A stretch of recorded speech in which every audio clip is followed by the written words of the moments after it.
also want to talk a little bit about the brain side of this so that we can start to look at how we can link stress and depression together. So just remember, depression is a very confusing term because it's something that we use in the everyday sense where we're describing being sad, right? You could watch a TV commercial and they're washing their clothes with Omo and the t-shirt doesn't get white enough and they go, oh, well, that's depressing. Or maybe your washing machine breaks and you're like, oh my God, that's a little depressing because that's going to cost a bit to fix.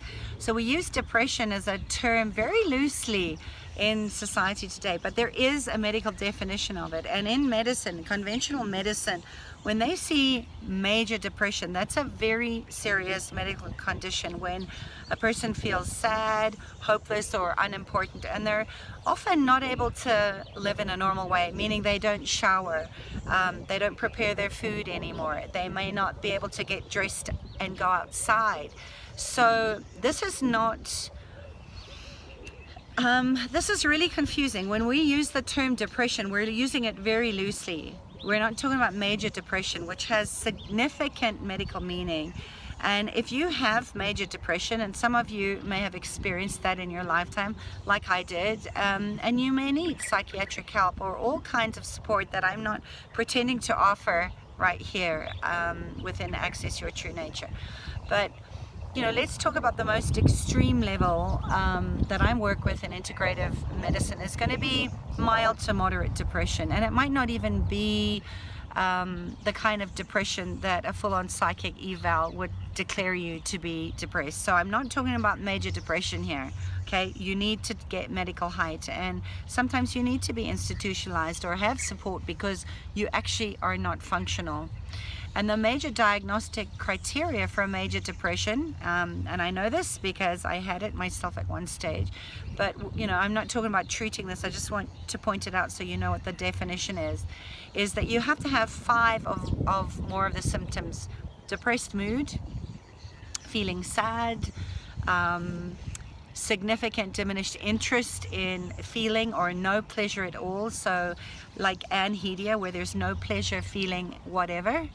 And these are people that don't feel like getting up or getting dressed or taking a shower, significant weight loss or weight gain, a lot of restlessness or very slow behavior, so very slow to get up or very agitated and wound up a lot, fatigue or complete loss of energy, occurring thoughts about suicide or death or a suicide attempt. So that's what we're talking about when we talk about major depression.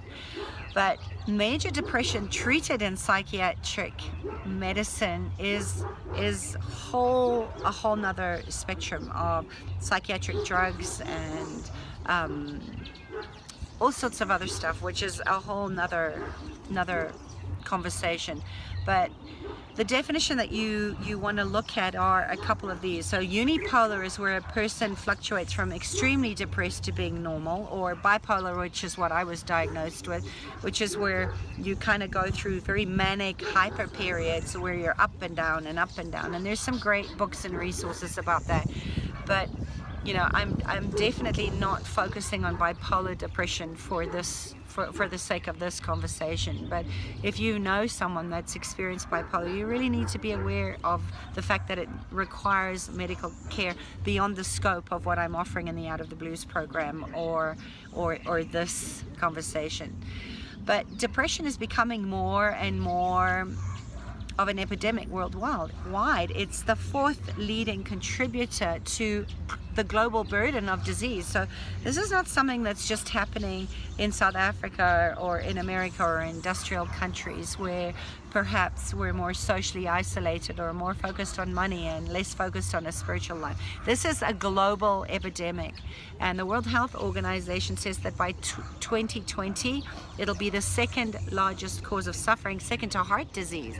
So, you know, it is an epidemic, it's growing, and it is worldwide. And this is what the research is showing us. And in many developed countries, this is the top cause of mortality.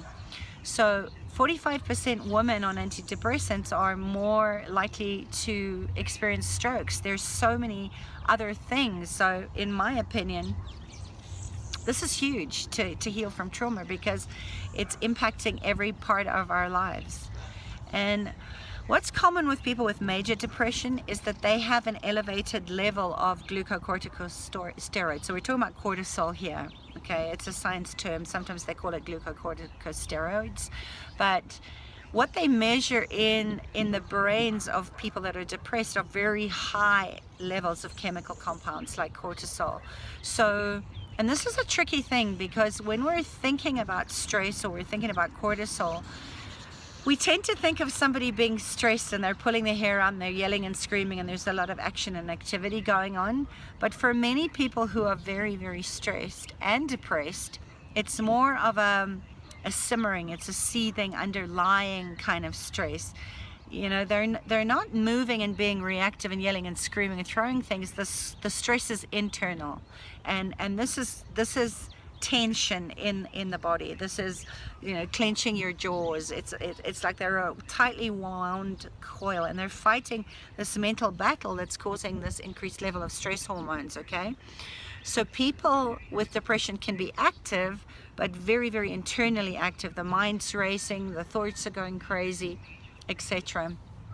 And you know, this is major depression, and many of us experience this. I know I had this right up until my mid-30s. My father had this. They just called him an alcoholic. But most of us know what it feels like to have a depression that sidelines us. It makes us not be as active or engaged with our work, with our children, or our societies and our communities. It's something that makes you want to go home after work and not see friends.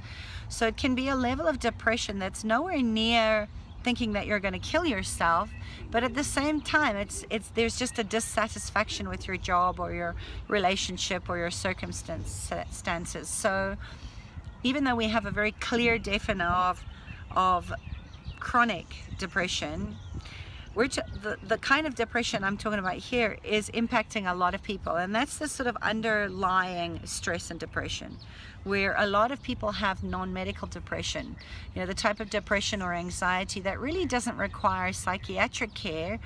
It doesn't require hospitalization or any kind of SSRIs. A lot of time those people sort of fall into a gray area because they don't have any other potential solution for them. Doctors prescribe anti-anxiety, antidepressive drugs like I did, that was very inappropriate for the level of care that I required. I'd just gone through a huge life-changing crisis. Of course I was going to be depressed. I'd lost my business, I'd lost my home, I'd lost my life as I knew it. You know, I was not bipolar, but it's very gray area here. So, you know, I'm talking about anyone that's listening to this that's just not functioning 100%. And I see so many people in my practice where most people are suffering from depressed mood or low mood, right? They don't need psychiatric care, they don't need hospitalization, but they could use a whole lot of help, a whole lot of deep listening, a whole lot of holding space, you know. And I know I talk a lot about the hippocampus, the high level of cortisol and in depression that might help solve some of your memory problems, the brain fog that a lot of people have, because cortisol is getting produced, it's going into this portion of the brain, and it starts to really rip apart the brain cells and they start to get destroyed. So again, we have a very intimate connection between a lot of the stress that we're under and what's happening in the brain. Okay, so I know that was a lot, and I think I'll leave it at that for now. But if you're interested in going deeper into this work, if you can relate to having bouts of severe or moderate or mild depression, please don't leave it unexplored. Get support, speak to somebody. There is no shame in this. Being depressed is part of our natural makeup, and we're living in chaotic times where there's a lot to be stressed out, and when we're not getting our lifestyle and our needs met to the level that we're used to, right? We're downgrading, we're struggling, we're working harder than we worked ever before as a global collective. You know, we're not talking about normal, the normal feeding cycle of feeling all your emotions. We're talking about when you're shoving it down and pretending there's nothing wrong. So if you're interested in knowing how I could perhaps support you in changing that, looking at this from a fully functional integrative approach of lifestyle medicine, give me a call. Book a 30-minute clarity to healing session. I'd be honored to explore where you are, what's stopping you, what you'd like to change to get you where you are, because there's no reason why you should be having to try and figure all of this stuff out on your own. So if that interests you, go to accessyourtruenature.com and drop me a mail if you found this video helpful. If you have questions that are coming up, drop it on the feed below. I look at all my mails and I would be honored to assist you in where you are and what you most desire and require right now. All right, take care.